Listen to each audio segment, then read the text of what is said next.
नमस्कार, स्वागत है आप सभी का द न्यूज नाउ में। मैं ही यानी जो आपके साथ। ब्रेस्ट कैंसर अवेयरनेस मंथ इस समय चल रहा है और अगर ब्रेस्ट कैंसर को लेकर बात की जाए तो कुछ रिपोर्ट्स के मुताबिक हर साल पूरे अगर ग्लोबली हम देखें, पूरे विश्व भर में देखें तो 2 मिलियन से ज्यादा केसेस रिपोर्ट किए जाते हैं और लगभग 5 लाख से ज्यादा महिलाएं ऐसी हैं जो ब्रेस्ट कैंसर की वजह से अपनी जान गंवा देती हैं। इस सब पे बातचीत करने के लिए आज जो स्पेशल गेस्ट हमारे साथ ज्वाइन कर चुकी हैं वो हैं doctor Surbhi Kudiyal, breast oncologist. उनसे बातचीत करेंगे, इस महीने के बारे में भी जानने की कोशिश करेंगे और ब्रेस्ट कैंसर को लेके बहुत ज्यादा मिथ्स हैं जो लोगों के माइंड में, वो भी डिबंक करने की कोशिश करेंगे। सबसे पहले तो डॉक्टर सुरभि, स्वागत है आपका। Thank you.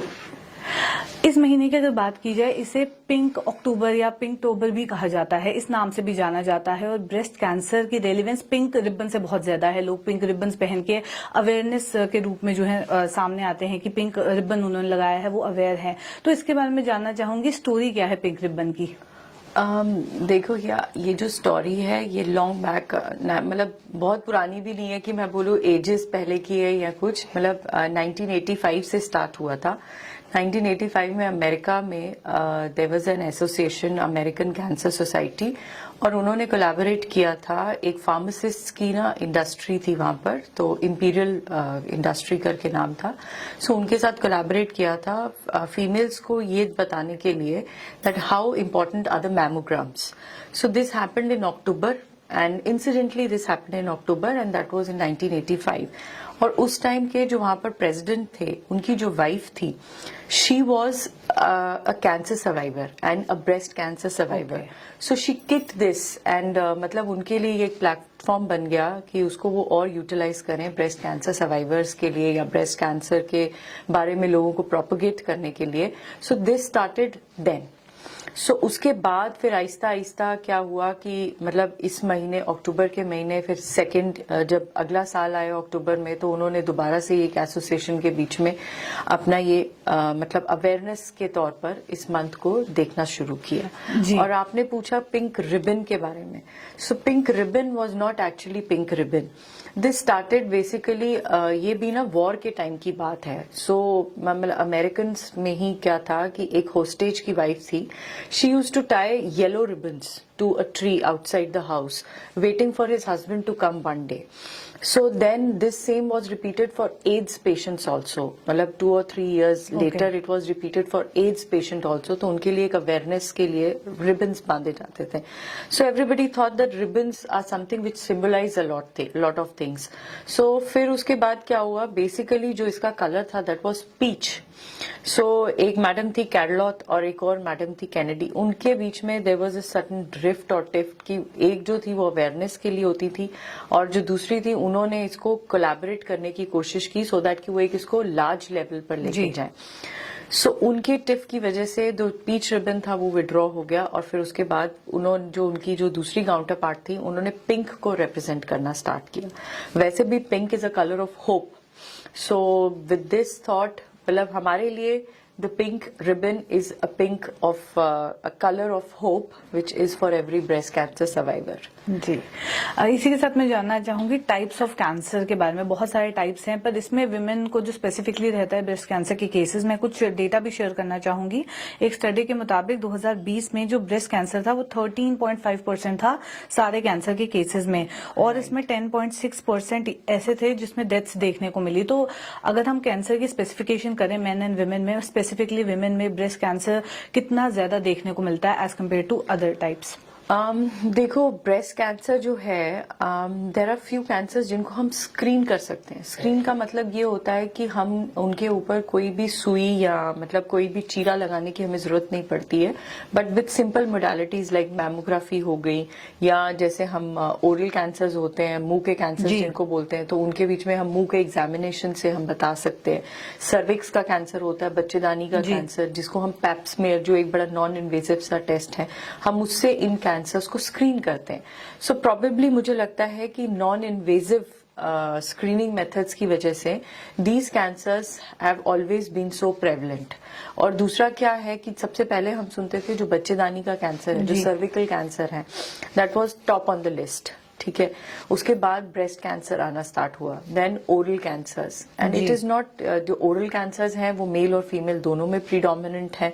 अब सिंस की बच्चेदानी का कैंसर है वो फीमेल्स के बीच में प्रीडोमिनेंट है। अब आपने बात की कि breast cancer in for that matter any cancer is getting more and more prevalent nowadays is just because of good and better diagnostic modalities ji.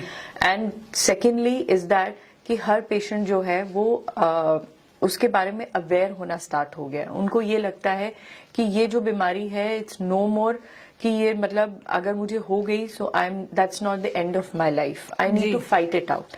So now everybody wants to come out, get themselves diagnosed and फिर then they really fight for it. And I've seen so many people, those who are still survivors and all, and you won't imagine, they have just changed the pattern of their living, जिसको हम कहते हैं ना एक lifestyle change करना पड़ा, जिस lifestyle change करने के बाद they are as hale hearty like you and me।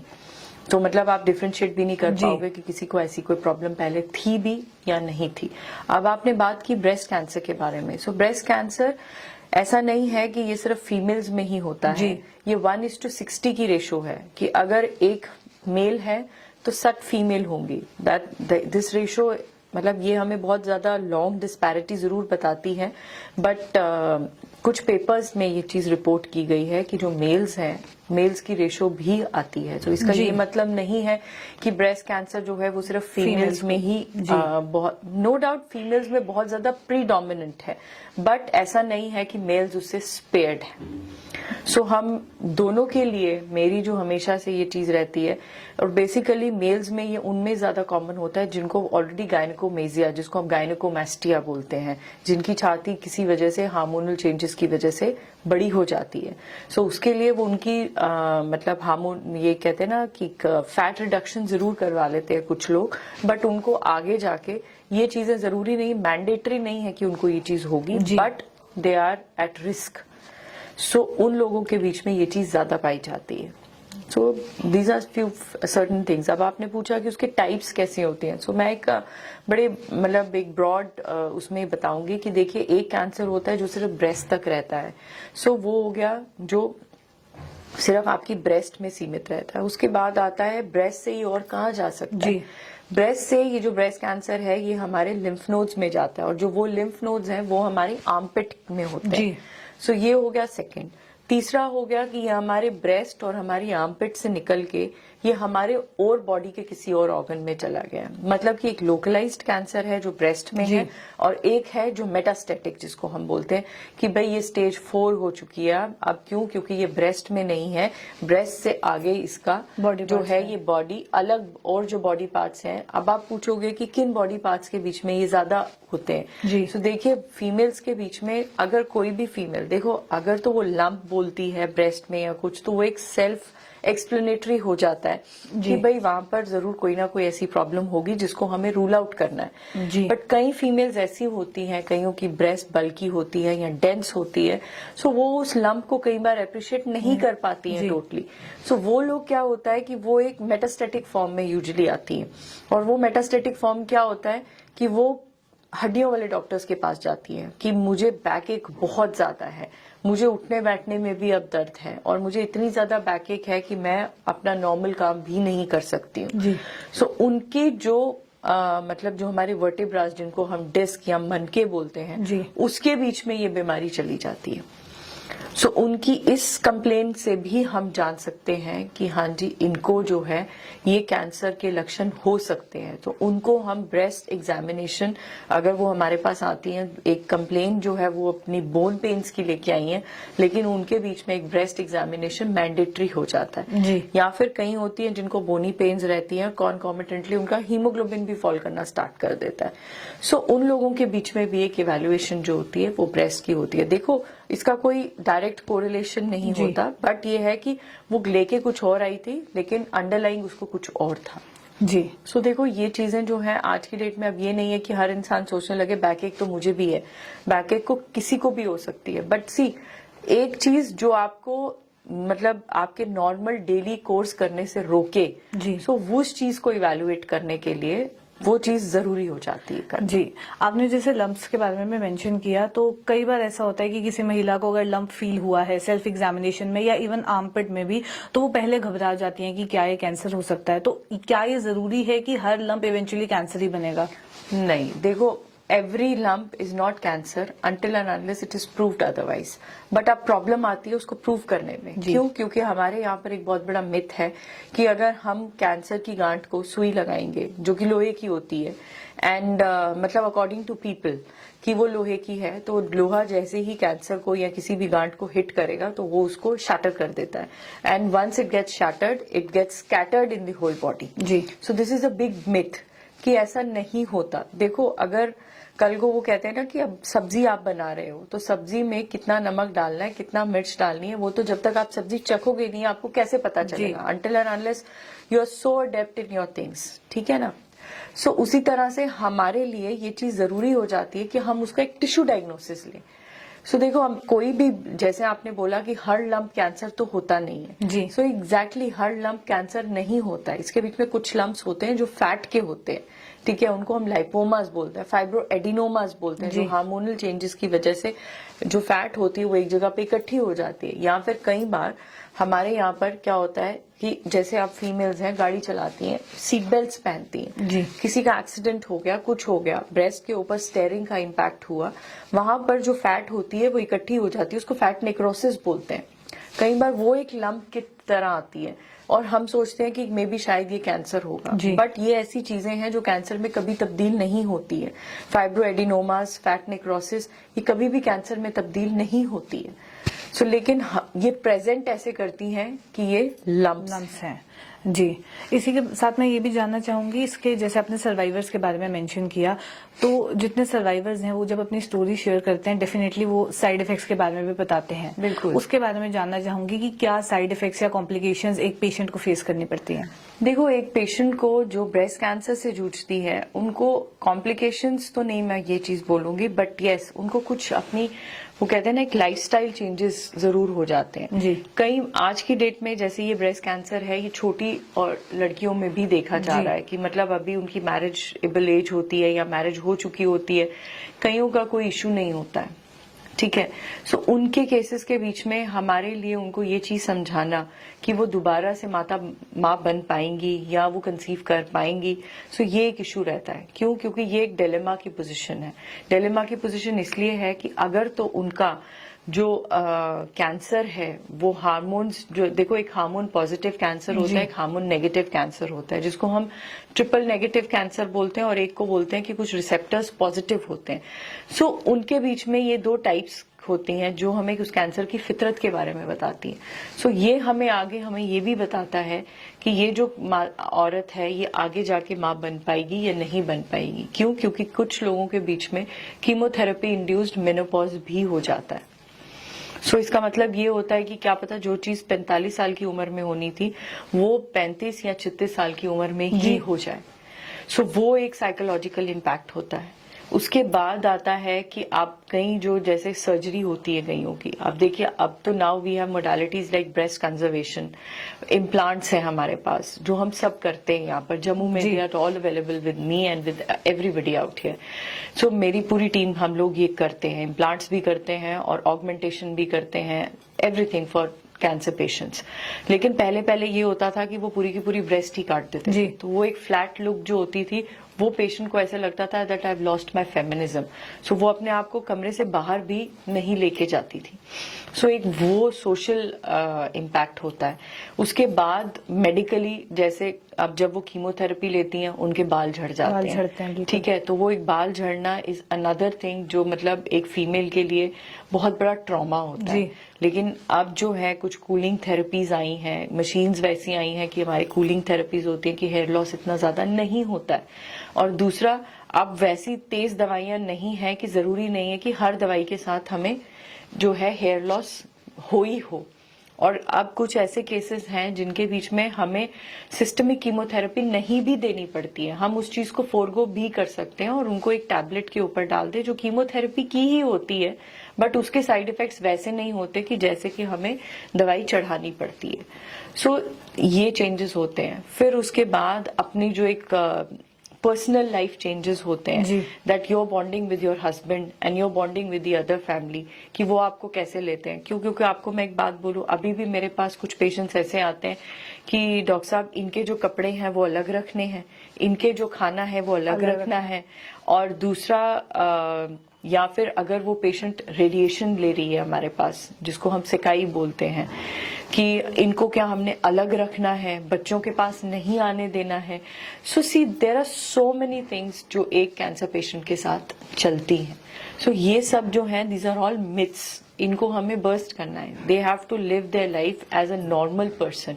जो घर में खाना बनता है हमने वही उनको देना है, उनके बर्तन कपड़े सब वैसे ही हैं जैसे हम सब के हैं, क्योंकि ये कोई वो जैसे कहते हैं ना कि कोई छुआछूत की बीमारी नहीं है। दिस इज मोर और लेस अ जेनेटिक डिजीज, या फिर ये जिसको है ये उसी को ही होगी, ये आपसे या मेरे से किसी और को नहीं हो जाएगी। कम्युनिकेबल नहीं है, ठीक है। सो this is one of the non communicable diseases. ये कम्युनिकेबल, ये खांसी जुकाम नहीं है जी। तो इसका एक होने का अलग कारण है जो सेल्स से रिलेटेड है, ना कि आपकी इम्यूनिटी, मतलब कि आप बोलो कि वो खांसी जुकाम वाली चीज से रिलेटेड है कि बुखार है इसको तो इसको हो जाएगा, तो वैसा नहीं होता। सो ये कुछ ऐसी चीजें हैं, कुछ ऐसे स्टिग्मास, टैबूज जो एक कैंसर पेशेंट अपने साथ लेके चलता है। जी, और भी बहुत सारे ऐसे टैबूज हैं, उसकी भी लिस्ट बनाई है, वो भी जरूर डिबंक करने की कोशिश करेंगे। पर इससे पहले मैं जानना चाहूंगी, जैसे आपने मेंशन किया कि उनके फैमिली मेंबर्स आते हैं, मेल मेंबर्स जो हैं घर के स्पेसिफिकली, वही ये सवाल करते हैं कि क्या उनको अलग रखना है। तो एक जो मेल मेंबर है उस घर में, उसको अवेयर होना कितना ज्यादा इंपॉर्टेंट है कि ये सब चीजें भी पता हो। एक तो वो उसके लिए एक सपोर्ट भी बने, साथ साथ मेंटल फिजिकल सपोर्ट भी रिक्वायर्ड रहती है उस पेशेंट को, तो ये कितना ज्यादा इंपॉर्टेंट है? देखो, मेंटल फिजिकल सपोर्ट आप किसी की भी तब बन सकते हो जब आपको उस चीज के बारे में पूरी नॉलेज है। अगर सपोज कल को कोई एडवोकेट है या कोई टीचर है, वो बच्चे को तभी पढ़ा सकता है जब उसको उस सब्जेक्ट की नॉलेज है। बिल्कुल। सो उसी तरह से अब सिंस की जो हर फीमेल है वो अपने एक हस्बैंड या मतलब अपने एक मेल काउंटर पार्ट की डिस्क्रिप्शन पे है ऑलवेज। सो उनको ये लगता है कि जो वो फैसला लेंगे वही मेरे लिए सही होगा। का काफी हद तक ये बात सच भी है, ठीक है, अगर हम अपना एक वो कहते हैं ना रूटीन फॉलो करें अपनी उसमें। लेकिन मेल काउंटर पार्ट का एजुकेटेड और अवेयर होना बहुत इंपॉर्टेंट है। वो इसलिए कि अगर तो मेल काउंटर पार्ट ने बोल दिया कि अगर हम इलाज नहीं करवाएंगे, so the female can not come to me again कि मेरा इलाज कर दो। जी, है या नहीं? सो इसका मतलब ये हो गया कि जो एक बीमारी जिसको हम लाइलाज बोलते हैं आज की डेट, मतलब कि अब हम कहते हैं कि ये लाइलाज नहीं है और इसका इलाज है, सो सिर्फ उस मेल काउंटर पार्ट की वजह से हम उस फीमेल को वो फैसिलिटीज नहीं दे पाए। बट यही अगर वो मेल इतना ज्यादा अवेयर हो तो वो शायद फैमिली सपोर्ट बन जाएगा कि उसको वो बीमारी एक फाइनेंशियल ब्रंट नहीं लगेगी। क्यों? क्योंकि हर एक का यही एक नोशन है कि अगर हमने पैसे लगा भी दिए तो end of the day we will get nothing in our hand. So end of the day इसका जो एंड है दैट्स एन एंड। सो वो वैसा, दिस इज अ मिथ। सो अगर हम किसी चीज को एक अर्ली स्टेज पे पकड़ लें और उसको एक अर्ली मतलब अपना सब जो कहते हैं ना एक प्रोटोकॉल के हिसाब से ट्रीटमेंट जो है वो इनिशिएट कर दें, सो जो पेशेंट्स हैं वो बिल्कुल डिजीज फ्री हो जाते हैं। बट ये चीज जो है वो एक मेल काउंटर पार्ट को समझनी है। और दूसरा आता है सर्जरी पॉइंट ऑफ व्यू से। सर्जरी पॉइंट ऑफ व्यू से हर इंसान को ये लगता है कि जब तक हम पूरा का पूरा ऑर्गन सैक्रिफाइस नहीं करेंगे तो वो जो ट्यूमर है, वो जो बीमारी है, वो नहीं निकलेगी। सो अगर हम उनको ब्रेस्ट कंजर्वेशन के बारे में बोलते हैं, so they say no, we don't want breast conservation. Why? Because आप सिर्फ ट्यूमर का एक हिस्सा निकालोगे, सो जो बाकी ब्रेस्ट है वो भी सैक्रिफाइस करो। सो ये अगर मेल ने एक बार डिसाइड कर दिया, the female can not say anything. So इन सब चीजों के बारे में the male counter part should be aware enough कि वो अपनी जो पॉलिसीज हैं वो फीमेल को डिक्टेट कर सके। जी, चलिए अब कुछ मिथ्स के बारे में, जैसे आपने दो तो खुद ही डिबंक कर दिए अभी, उसके साथ मैं जानना चाहूंगी, कई ऐसे लोग हैं जो ये भी कहते हैं कि अगर मेरी फैमिली हिस्ट्री नहीं है, मेरी फैमिली में किसी को कैंसर नहीं है तो मैं सेफ हूँ, मुझे भी नहीं होगा। क्या ये सच है? नहीं, इट्स एन एक्सीडेंट, ही किसी के साथ भी हो सकता है। जी, साथ ही साथ ये भी कहा जाता है कि ब्रेस्ट कैंसर है तो फर्दर कैंसर होंगे ही होंगे, जैसे कहा कि एंड ही एंड है इसका, बस एक डेथ ही उसका एक एंड है। क्या ये रियलिटी है? देखो वो डिपेंड करेगा कि वो ट्रीटमेंट के किस मतलब चरण पे या स्टेज पे वो डॉक्टर के पास आए हैं। अगर तो वो अर्ली स्टेज में डॉक्टर के पास आया है तो हर डॉक्टर उस चीज की गारंटी लेगा। दूसरा डिपेंड करेगा कि उसके कैंसर की जो टाइप है और जो उस कैंसर की सब टाइप जिसको हम उसकी फितरत बोलते हैं वो क्या आई है। सो वो उसकी आगे रेकरेंस को हमें बता सकता है कि भाई इसका जो कैंसर है वो इस टाइप का है, उसका जो रेकरेंस के चांसेस हैं वो इतने हैं।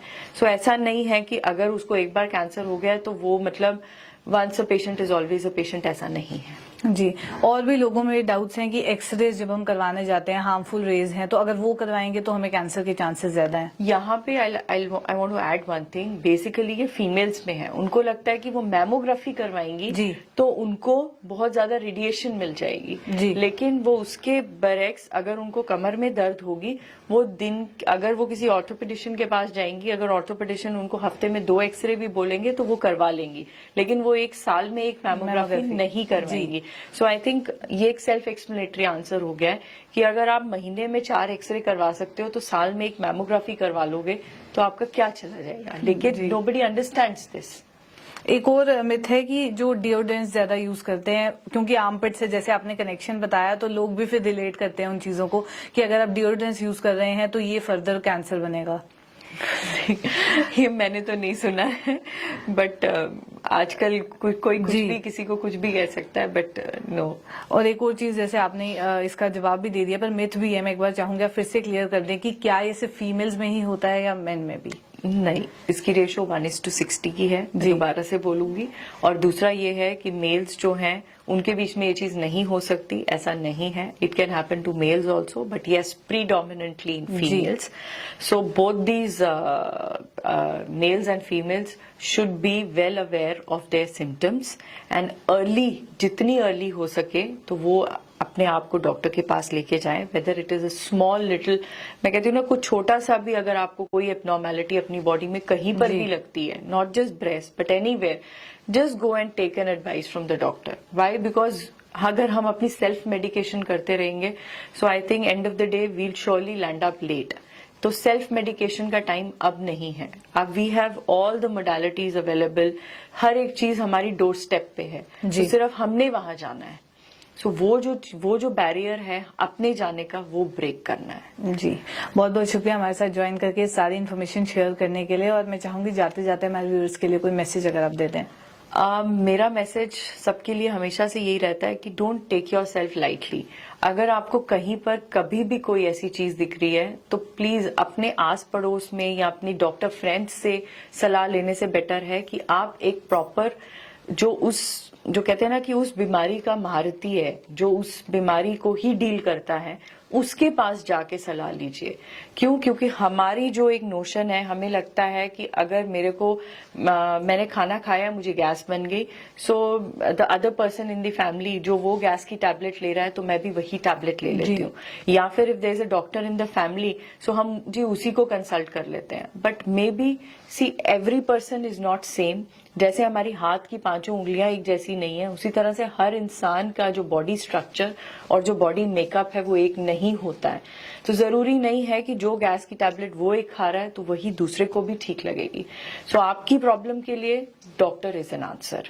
सो always treat yourself as a patient whenever you have something and go to the concerned doctor. Don't look for via medias कि मैं इससे पूछ लूं या मैं उससे पूछ लूं। Whenever you do this, you land up late, and whenever you land up late, the things are very restricted for a doctor. बहुत बहुत शुक्रिया हमारे साथ ज्वाइन करने के लिए।